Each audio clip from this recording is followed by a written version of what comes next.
The intertwining tales in Euphoria Season 3, Episode 5 keep getting more intense, drawing each character deeper into a world where control, fame, and instability are becoming more and more similar.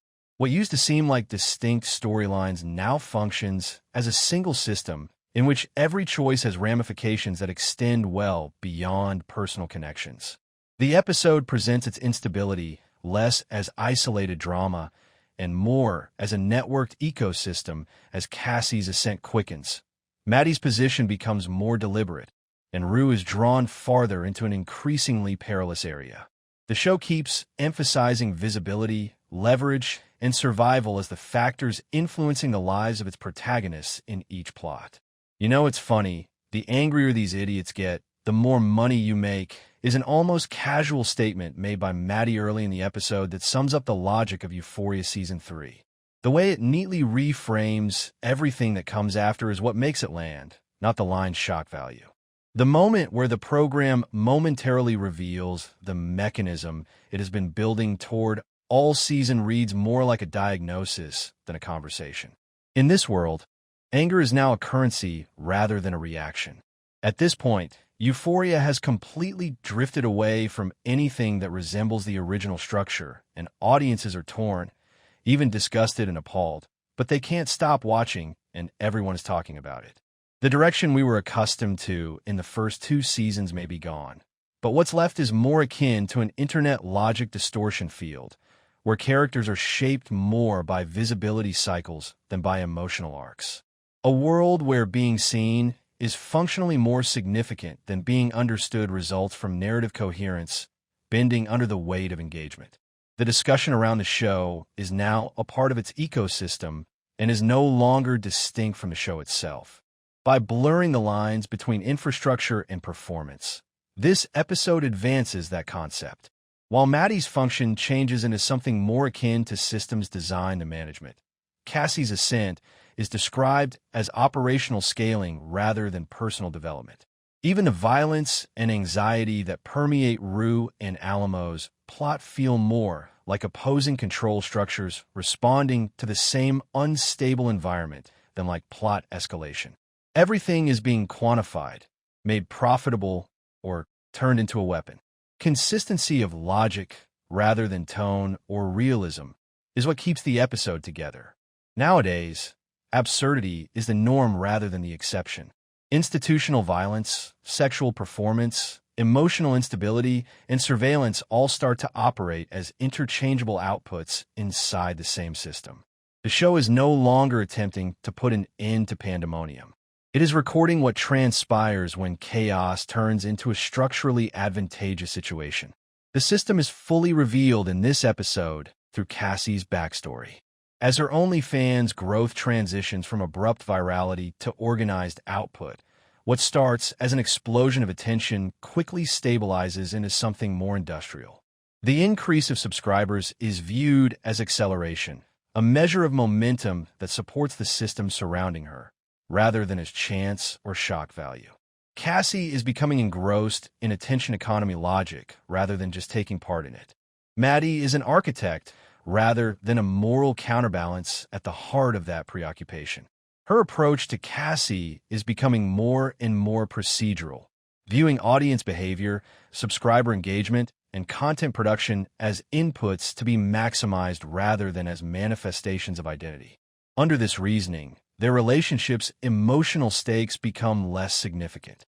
Even Cassie's relationship with Nate is reframed as financial friction, a factor that impedes system efficiency, rather than romanticism or reliance.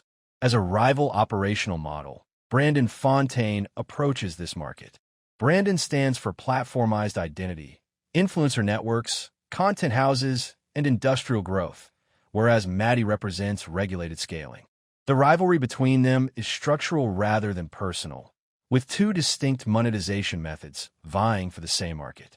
The line between character development and media rollout starts to blur completely when Cassie moves into podcasts and performative media appearances. Her identity becomes modular, changing according to circumstance, audience, and platform. Because distribution has taken precedence over morality in its logic, the show never stops to moralize this change.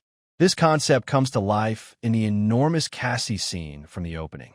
Her spread throughout Los Angeles is presented as the uncontained visual terminus of attention rather than as a metaphor in the conventional sense. Fame becomes spatial rather than symbolic. The show's central thesis, that virality is not development, but rather metamorphosis into something unrecognizable, is reflected in the scale distortion, and the city responds to her presence rather than observing it. Despite operating in a different register, Rue's plot is structurally linked to the same containment and escalation logic. She is more of a pressure point where systems intersect than a participant due to her location between illicit ecosystems and institutional pressures. The DEA thread falls into Alamo's world of surveillance, revenge, and paranoia, no longer serving as a distinct narrative track. Alamo's operations now focus more on system upkeep than on illegal activity. Every choice is subjected to suspicion, and every encounter is assessed for possible treachery. The farm, Lori's network, and the Silver Slipper all start to blend together into a single ecology characterized by informational leverage instead of tangible cash, shaky alliances, and missing money. By transforming paranoia into procedure, Bishop amplifies this reasoning. His perception of Rue as a polluting presence is regarded as operational theory rather than irrational fear. The preparation, the equipment, and the Tyvek suit all point to a system in which violence is planned rather than spontaneous. That administrative logic even incorporates Big Eddie's implicit fate, whose vanishing is viewed as a functional elimination rather than an emotional consequence.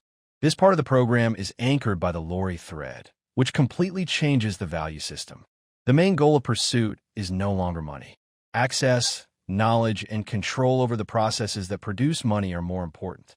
Alamo's claim that Lori is in possession of something more valuable than money transforms the entire fight from a crime narrative to something more like infrastructural warfare. Lexi's plot, in which Cassie's trajectory collides with conventional entertainment apparatus in a way that feels both inevitable and a little crazy, marks the transition from online virality to mainstream visibility. There isn't a formal audition procedure in the traditional sense.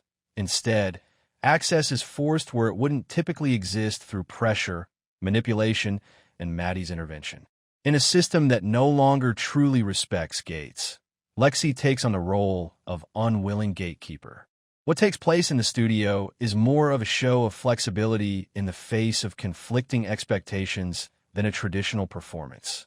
At first look, Cassie appears as a hyper-stylized, somewhat caricatured version of herself, leaning toward the bubbly, blonde, engineered personality that the market anticipates.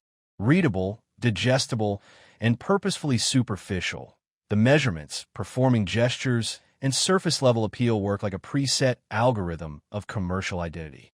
However, the change occurs when that manufactured Cassie breaks during the audition.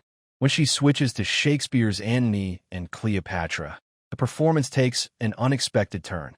She delivers Cleopatra's defiant monologue with a gravity that completely disrupts the mood of the room. What was once presented as a novelty starts to register differently, not as a joke or an accident, but as proficiency in an area that didn't recognize it. The closest thing the scene has to an emotional anchor is Lexi, who is observing from the control room, yet even her response veers between recognition and annoyance. Industry leaders assess Cassie in real time on the displays and start to adjust their perceptions. Although the laughter doesn't completely stop, it begins to cohabit with curiosity, which in this universe is interpreted as approval.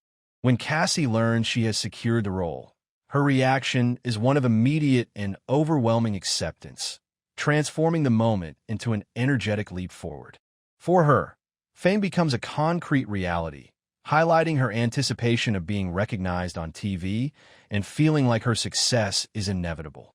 In contrast, Lexi's response diminishes this excitement. She expresses frustration over Cassie's ambition and her manipulative tactics, such as using personal connections and emotional shortcuts to bypass standard procedures. Lexi's rejection is portrayed as a necessary attempt to reintroduce accountability into a situation that has lost its sense of order. However, Cassie has progressed beyond a state of resolution, as the system continues to function even after Lexi's departure. The show's framework no longer prioritizes resolution, allowing for ongoing conflict without settling disputes. Cassie's narrative gains momentum, utilizing every interruption as material for increased visibility, while Nate remains trapped in a cycle of instability characterized by immediate destruction and recovery. The show's structure resists permanence, with violence disrupting any semblance of calm.